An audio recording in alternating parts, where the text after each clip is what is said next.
Good morning. Let us start session 3 on chapter friction, and this is the last session on the chapter friction.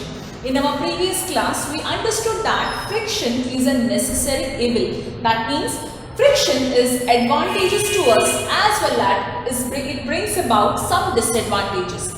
We also understood how to reduce or how to increase the friction, and how a rolling friction reduces the friction since it is used in many electric appliances or in vehicles such as ball bearings. In today's class, the last part we will discuss about fluid friction. We already discussed what is a fluid friction under types of friction. Let us understand fluid friction in detail. We all know that the term gases and liquids come under fluids. Why? Because anything which has a tendency to flow are called as fluids. Gases also have a tendency to flow. Even liquids also have tendency to flow. That means we are dealing about here friction related to gases, that is air friction, and friction related to liquids, that is water friction. Definition wise, when an object moves in a fluid, the fluid exerts a fluid friction upon the object. That means when an object is moving in a fluid, whether a fluid is here, either it is moving in air or moving in water, the fluid exerts, respective air or water, exerts a fluid friction upon the object. Now here we should know what is the medium of this fluid. Suppose if the object is moving in air, that means if air is a medium, then it is known as air friction, or if water is a medium, it is called as viscous friction. So how do we define here? When an object moves in air, the air exerts the air friction upon the object. Definition for air friction. When the object moves in water, the water exerts a viscous friction upon the object. That is how we tell the definition of air friction and viscous friction. We should also know that, which we have already done, the frictional force offered by fluids is also called as a drag. So define drag. These are all 1 mark questions. So we can see that the frictional force offered by fluids is one simple word known as drag. Let us move on to the next part. Frictional force by fluid of an object depends upon what? Now when we talk about, now it is very easy for us to walk or to run, right? But similarly, when I ask you to run in water, will that be that very easy for you? No, it is quite very difficult to run, because while walking, while running on the road, we can run easily. Now, okay, let us take a small instance. You have to run from one particular distance to another particular distance.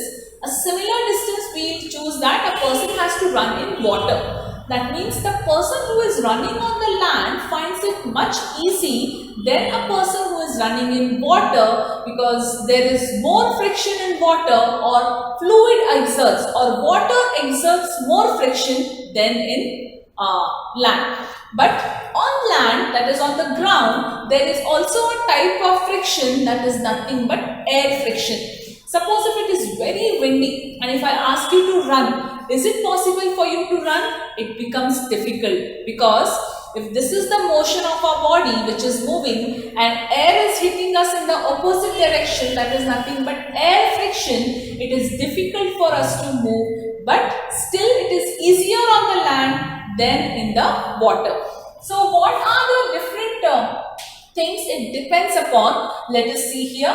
Frictional force by a fluid of an object depends upon the speed of the object with respect to fluid. Speed of the object with respect to fluid means whether it is air or water.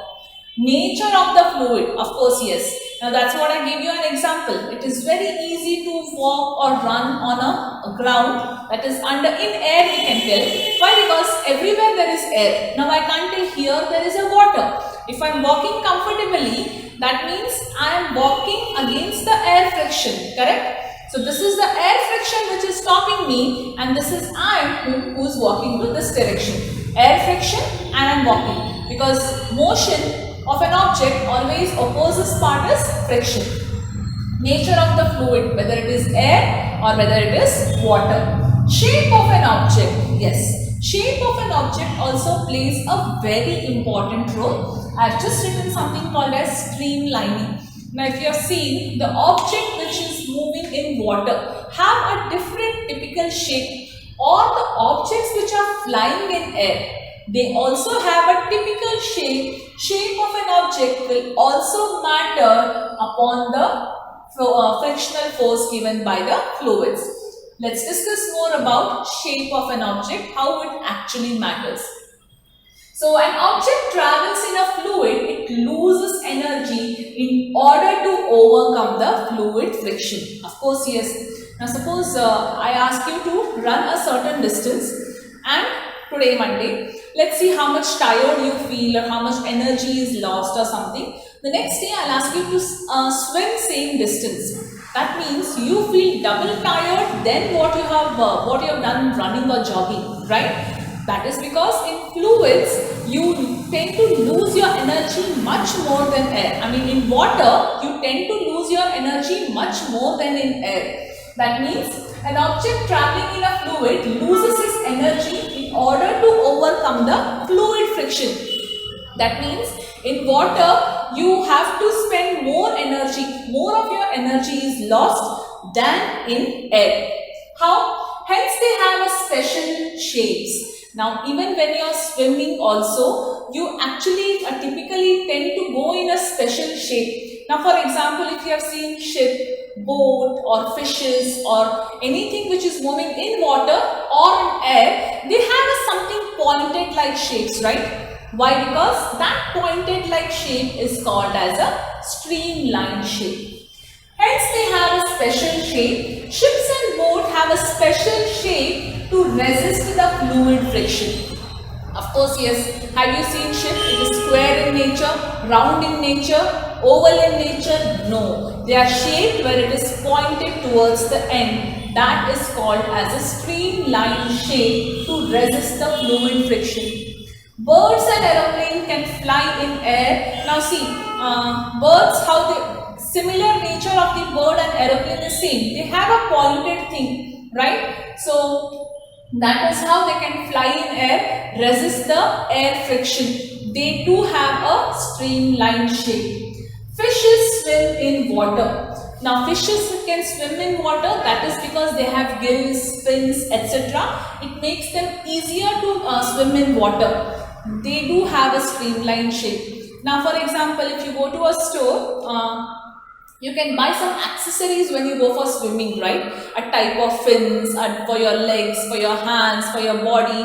Why is that? Because it is giving you the artificially things so that you can swim a bit easily in water. There are so many artificial accessories available so that it can make your body look like a streamline, make your job a bit easy. So why do these have this shape? Because it prevents loss of energy due to fluid friction. That means they can go easily in that particular fluid, that is air or water, without losing much of energy. Now it is easy for them to go than for us because we don't swim every day. Fishes don't get tired of swimming. But if you tell me or tell you, you have to swim every day, all 24/7, no, it is not possible for us because our body is not designed in that shape, right? But their body is designed in that shape so that they can actually swim or go in water or air. Now sometimes you see in movies, a car suddenly turns into an aeroplane, it can fly, it can go underwater. Those are all animated. Things are not possible. The thing which moves on land cannot fly on air easily. Those things are only possible in movies, right? So vehicles do also have a bit of streamlined shape if you have seen. Now take any vehicle, the front portion of the vehicle is not flat. It's always a bit streamlined so that it can resist the air friction. Now just imagine a windy air where you have to walk. It is difficult for you to walk in that windy air. But sometimes if you are riding your four-wheeler or two-wheeler, it becomes becomes quite easy for you to go in that situation also. Why? Because vehicles also have a bit streamlined face or surface so that it can resist air friction, because air is present everywhere, right? Not only when you are flying in aeroplane or birds, air is present everywhere. It do offers friction. So even vehicles are designed in that particular position. So there we come to the conclusion of the chapter, friction. So we discussed about what is friction, types of frictions, how friction is a necessary evil, how to increase or reduce friction, and what exactly is fluid friction, why the streamlined body shape is required to resist friction, that is while going in air or in water. So any doubts in today's class or in the whole chapter, you can call once the video is set.